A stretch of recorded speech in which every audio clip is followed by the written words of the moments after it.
اما بعد فاعوذ باللہ من الشیطان الرجیم بسم اللہ الرحمن الرحیم الحمدللہ 19ویں آگے ایک بار پڑھا گیا 23 پارے ہو گئے انشاءاللہ آج ہم ایوب علیہ السلام کا ذکر سنیں گے۔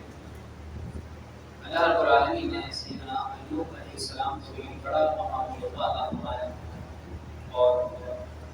آپ کو اللہ رب العالمین نے قرآن کریم میں کئی جگہوں پر اپنے نام کے ساتھ آپ کا ذکر فرمایا ہے۔ ایوب علیہ السلام کے والد کا نام انوس اور آپ حضرت علیہ السلام کے بیٹے حضرت کی اولاد میں سے آپ کی والدہ حضرت علیہ السلام کی اولاد سے اور آپ کی زوجہ کا نام ہے رحمہ جو حضرت یوسف علیہ السلام کے بیٹے ابراہیم کی بیٹی تھی۔ تو اس طرح یہ آپ کو سب نسب ہے جو علماء نے کتابوں میں لکھا ہے۔ حضرت ایوب علیہ السلام کو اللہ رب العالمین نے مال اور دولت میں بڑی فراوانی عطا فرمائی۔ کتابوں میں لکھا ہے کہ اللہ نے آپ کو کثیر مال دولت دیا، کھیتی باڑی باغ مزے کے ہر قسم کے مال و دولت سے نوازا، ہر قسم کے جانور بھیڑ بکریاں گائے بھینس اونٹیں کثرت سے، تاکہ آپ کے پاس ہل چلانے کے لیے جو جوڑے تھے بیل کے وہ 500 جوڑے تھے بیل اور گائے، 500 جوڑے دادا جی کی طرح اور کی خدمت کے لیے 500 غلام اور پھر ہر غلام کی زوجہ اور ان کی اولاد، یہ بھی بطور غلام آپ کے پاس رہتے تھے۔ دادا جی جب اتنے رہنے والے غلام آپ کے پاس تھے تو کتنا ان کا انتظام آپ کے پاس ہوتا۔ اور کتابوں میں لکھا ہے کہ آپ کی 7 بیٹے اور 7 بیٹیاں تھیں اور اس طرح اللہ رب العالمین نے حضرت ایوب علیہ السلام کو اپنی رحمت سے خوب نوازا۔ کتابوں میں آتا ہے کہ شیطان نے اللہ کی بارگاہ میں شفا کیا، یا اللہ یہ تیرا بندہ ایوب نے اس کو اتنا دولت اتنا مال دے رکھا ہے، جب وہ تیرا شکر ادا کرتا ہے اور جب تو اسے جھیل لے گا پھر دیکھنا کہ یہ تیرا شکر ادا نہیں کرے گا۔ اس سے گویا کہ یہ ہمارے لیے ایک درس ہے، ایک سبق ہے کہ بسا اوقات انسان ایسا بھی کرتا ہے کہ جب اس کے پاس ہمارے آپ کا یہ ہوتا ہے کہ ہمارے پاس جب مصیبت آتی ہے تو پھر خوب اللہ یاد کرتے ہیں، اور جب ہمارے پاس رحمت فراوانی آسانی آتی ہے تو ہم اللہ کو بھول جاتے ہیں۔ اللہ کے نبیوں کا طریقہ دیکھیے رہتے ہیں کہ وہ یعنی بولتے تو کسی حال میں نہیں، اللہ رب العالمین کو ہر حال میں نہیں وہ اللہ کو یاد رکھتے ہیں، لیکن وہ فراوانی میں خوشحالی میں بھی اپنے رب کو یاد رکھتے ہیں اور ہم جو ہے وہ خوشی کو بھول جاتے ہیں۔ تو اس میں ہمارے لیے درس ہے کہ ہمیں ہر حال میں پریشانی میں تو ہم یاد کرتے ہی ہیں، جب انسان کو مصیبت پڑتی ہے تو فوراً اللہ کو پکارتا ہے، اللہ کو یاد کرتا ہے، لیکن جب خوشحالی آتی ہے تو اس وقت جو ہے اللہ کو بھول جاتا ہے۔ تو ہمیں یہ درس ہے کہ ہم ہر حال میں اللہ رب العالمین کو یاد رکھیں، کبھی نہ بھلائیں، بلکہ جب بھی اللہ رب العالمین کوئی نعمت کوئی دولت کوئی ایسی آسانی آسائش عطا فرمائے تو اس پر اللہ تعالیٰ کا شکر ادا کریں۔ بعض بزرگوں کا یہ طریقہ رہا کہ وہ اللہ کی جب بھی کوئی نعمت دیکھتے اس نعمت کو دیکھ کر اللہ کا شکر ادا کیا کرتے۔ مثال کے طور پر جب وہ اپنی اولاد کو دیکھتے تو اولاد کو دیکھ کر کہتے ہیں الحمدللہ، جب وہ اپنی زوجہ کو دیکھتے تو دیکھ کر کہتے ہیں الحمدللہ، جب وہ اپنے گھر کو دیکھتے دیکھ کر کہتے ہیں الحمدللہ، جب بھی اللہ کی کسی نعمت پر نظر پڑتی وہ اللہ کو یاد کرتے ہیں۔ تو ہمیں بھی اس بات سے اشارہ ملتا ہے کہ ہمیں اللہ کی رحمتوں کو اللہ کی نعمتوں کو پا کر اور خوشحالی میں خاص طور پر اپنے رب کو ضرور یاد رکھنا چاہیے۔ جب شیطان نے اللہ کے بارے میں یہ شکوہ کیا اور گویا کہ اللہ رب العالمین نے اپنے بندے ایوب علیہ السلام کو آزمانا چاہا، اور اللہ کی یہ بھی مشیت ہے کہ اس نے اپنے نیک بندوں کو خوب آزمایا۔ آپ دیکھیے کہ آدم علیہ السلام پر کیسی آزمائش، اس کے بعد حضرت ایوب علیہ السلام پر کیسی آزمائش، جتنے بھی انبیاء کا ذکر آپ اٹھا کر دیکھ لیجیے، انبیاء پر اللہ تبارک و تعالیٰ نے خوب آزمائش ڈالی اور وہ اللہ کی رحمت سے اس آزمائش پر ثابت قدم رہے، اور انہیں اللہ رب العالمین نے پھر ہم امت مسلمہ کے لیے نمونہ زندگی بنا دیا، یعنی انہیں ہمارے لیے مثال بنا دیا کہ دیکھو میرے یہ نیک بندے ایسے ایسے گزرے ہیں، اور ان کے اعمال میں قرآن کا ذکر کرتا ہوں، اور جب بھی تم قرآن پڑھو تو صرف یہ قرآن کی تلاوت سننا، تلاوت کرنے پڑھنے کی حد تک نہیں بلکہ ان کی زندگیوں سے بھی سبق حاصل کیا ہے۔ کہ نام بظاہر جو ہے وہ ایوب ہے، جیسے آج کی تلاوت میں بھی تلاوت قرآن کریم میں ہوا ایوب کا اذ نادی ربہ انی مسنی الشیطان، پھر اس میں معاذ کہ اللہ کی بارگاہ میں حضرت ایوب علیہ السلام نے جب یہ التجا کی، یہ ندا دی کہ یا اللہ مجھے جو ہے وہ شیطان کی طرف سے تکلیف پہنچی ہے، علماء فرماتے ہیں کہ یہ یہی وجہ تھی کہ اس شیطان نے چونکہ اللہ سے شکوہ کیا تھا کہ دیکھتا ہوں کہ یہ میرا بندہ یہ تیری مصیبت پر صبر کرتا ہے یا نہیں، تو اسے تو آزما۔ روایت میں آتا ہے کہ آپ کی یعنی کہ اللہ اللہ رب العالمین کے ذکر کا اور آپ کی فراوانی، آپ کی دولت، آپ کی کثرت، اس کا ذکر فرشتے بھی آسمان میں کیا کرتے ہیں۔ پھر جو ہے وہ اللہ رب العالمین نے آپ کو آزمانا چاہا، اور ہوا یہ کہ آپ علیہ السلام کو اللہ رب العالمین نے وہاں آپ کے مکان پر ایک زلزلہ آیا اور جہاں آپ کی اولاد تھی وہ ساری کی ساری اولاد اس میں در بدر مر گئی۔ بعض علماء نے لکھا کہ وہ چھت سمیت، یعنی چھت سمیت جب گھر گرا تو جتنے بیٹے بیٹیاں تھے سب اس کے ساتھ دب کر ہوئے ہلاک ہوئے۔ اور اسی طرح آپ کا جو باغ تھا وہ جو ہے وہ قدرتی اس باغ میں آگ لگی اور وہ سارا جل کر راکھ ہو گیا۔ اور اس طرح آپ کے جسم پر جو ہے وہ بیماری طاری ہوئی۔ علماء نے لکھا ہے کہ اتنی شدید حرارت، یعنی اس قدر شدید آپ کے جسم کے اندر حرارت محسوس ہوئی، یعنی بخار اس کو کہہ دیجیے، کہ آپ کے جسم میں باقاعدہ یعنی کہ گرم گرم شعاعیں سی محسوس نہیں کرنا، نکلتے ہوئے محسوس ہونا، ایسے آپ کے جسم سے سر سے لے کر آپ کے پاؤں تک بعض علماء نے لکھا کہ آولے پڑ گئے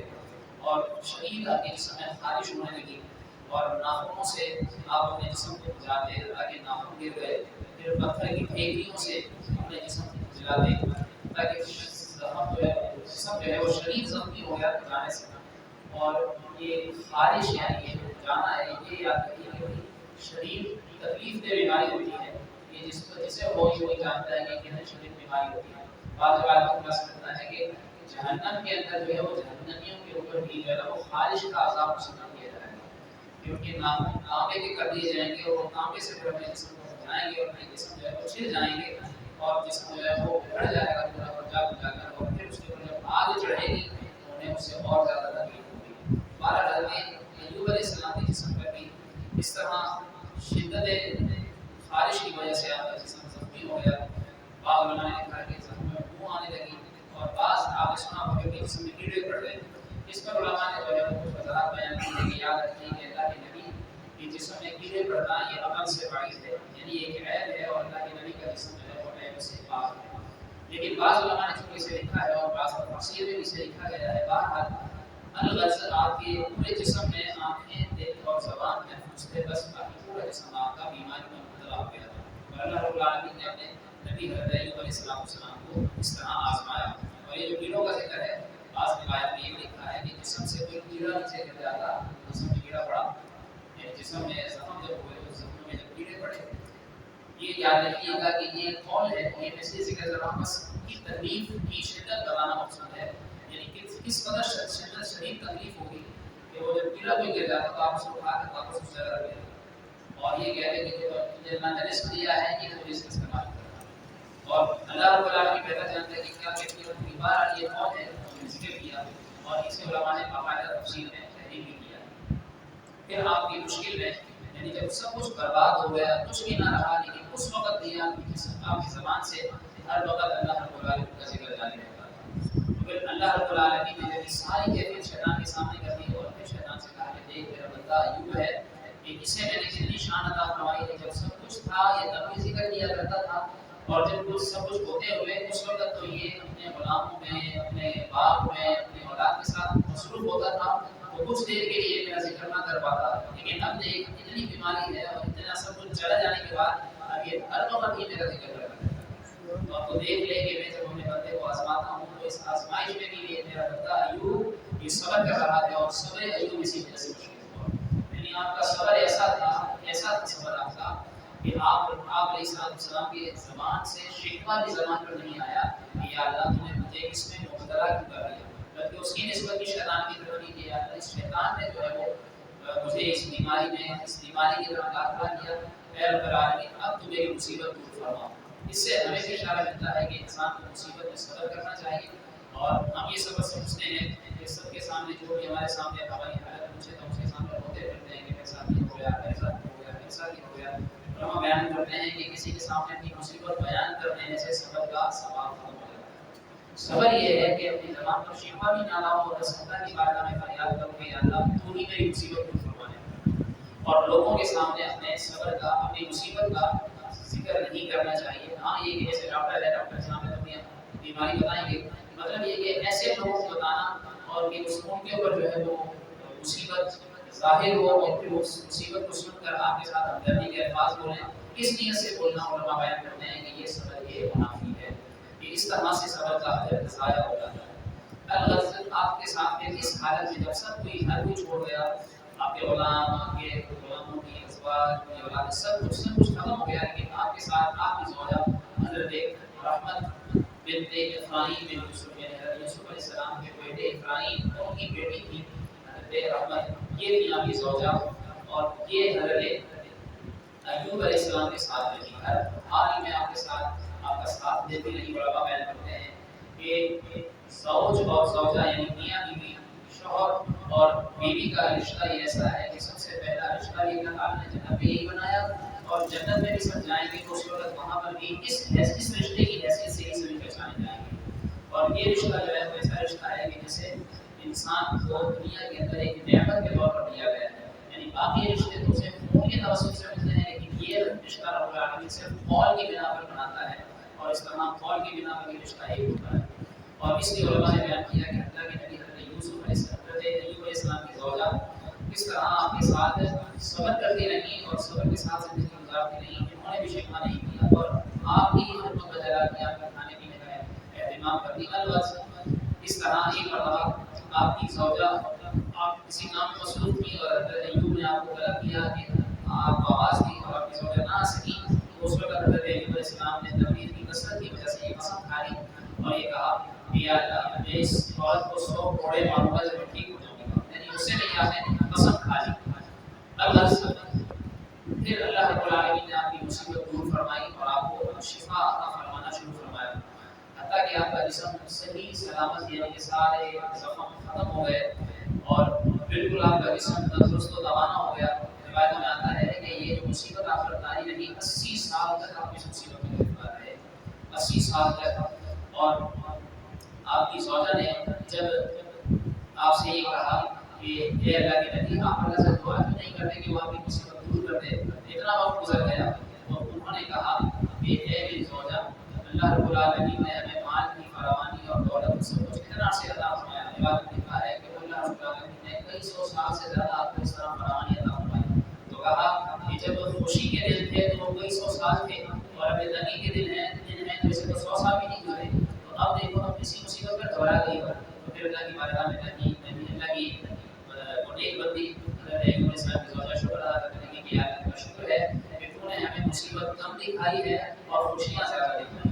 اور پھر آپ کے کہنا پر اللہ کی بارگاہ میں دعا کرتے ہو، دعا کرتے ہیں کہ یا اللہ میری مصیبت دور فرما، اور پھر اللہ تبارک و تعالیٰ آپ پر وحی فرماتا ہے کہ اے ایوب، تو ایک کام تو اور کو رزق کا رہا تھا مختصر مبارک و شراب، کہ ایک زمین پر پاؤں مارو گے تو زمین پر پاؤں مارنے سے ایک چشمہ نکل آئے گا، ایک چشمہ نکلے گا، اس پانی سے تم پینا بھی اور اپنے جسم پر لگانا بھی، تو تم دیکھو گے کہ اس پانی کے لگنے سے تمہارا جسم ٹھیک ہو جائے گا۔ حضرت ایوب علیہ السلام نے ایسے ہی کیا، اور جب آپ کی زوجہ آپ کو چھوڑ کر گئی تھی تو آپ اس وقت بیماری کی حالت میں تھے، اور جب آپ اس طرح لمحوں میں ٹھیک ہو گئے اور پھر آپ کی زوجہ واپس آئی، دیکھنے لگی، پوچھنے لگی کہ یہاں تو ایک ہمارا شخص تھا، وہ کہاں گیا؟ تو انہوں نے کہا کہ اللہ رب العالمین نے مجھے شفا عطا فرمائی ہے، جو طاری کرنے میں وقت لگاتا ہے وہ دور کرنے میں وقت نہیں لگاتا۔ اس رب العالمین کی شان ہے کہ جب وہ نعمت دیتا ہے تو بھی دیر نہیں لگتی، اور جب نعمت چھینتا ہے تب بھی دیر نہیں لگتی، اور جب اس نے مجھ سے بیماری دور فرما دی ہے تو دیکھو کہ اس پانی سے میں آیا ہوں اور اس پانی کو میں نے پیا ہے، اللہ نے میرے جسم کو شفا فرما دی، آپ بالکل صحیح سلامت ہو گئے اور آپ کا جسم صحیح سالم۔ علماء لکھتے ہیں کہ اللہ تبارک و تعالیٰ نے آپ کو اسی طرح جوانی کی طاقت اور بہار نصیب فرمائی، اور پھر آہستہ آہستہ آپ کو اسی طرح آپ کی زوجہ سے اولاد کی عطا فرمائی۔ واجبات میں آتا ہے کہ آپ کی وہی اولاد جو انتقال کر گئی تھی، اللہ تعالیٰ نے اپنے حکم سے انہیں کو زندہ فرمایا۔ یہ اور علماء نے لکھے ہیں، لیکن اللہ جس طرح آپ کے پاس اسی طرح پہلے جیسی فراوانی اور سب کچھ آپ کے پاس لوٹ آیا، اور اللہ نے فرمایا کہ اے ایوب، آپ نے جو قسم کھائی تھی بہت کی ہے، آپ نے جو قسم کھائی تھی 100 کوڑے مارنے کی، تو وہ کوڑے آپ اپنی زوجہ کو ماریں گے تو یہ تو ہلاک ہو جائے گی، اس لیے آپ 100 تیلیاں لے جھاڑو گی، اور یہ تیلیاں جو ہے وہ اس طرح آپ کی زوجہ کو ماریے اور اپنی قسم کا کفارہ ادا کیجیے۔ علماء بیان فرماتے ہیں کہ اللہ تبارک و تعالیٰ نے ان کی اس قسم کو پورا کرنے کے لیے اس تعبیر سے کہ اس 100 کوڑوں کی جگہ 100 تیلیاں مارنے کا حکم دیا، اور علماء بیان فرماتے ہیں کہ اس سے جو ہے وہ ہدایت شرعی ثابت ہوتا ہے۔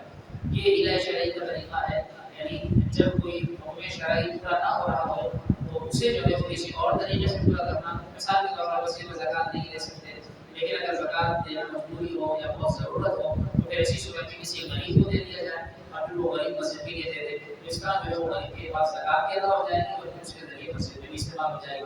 اس طرح جو ہے وہ اس طرح غیر شرعی علماء نے بیان فرمایا ہے. اسی طرح نمازوں کا فدیہ جو دیا جاتا ہے، روزوں کا فدیہ دیا جاتا ہے، ان کا بھی غیر شرعی کیا جاتا ہے. وہ غیر شرعی کر کے یعنی اس طرح کہ پہلے تو حقدار تک پہنچایا جائے اور پھر حقدار کے ذریعے اس کا دوبارہ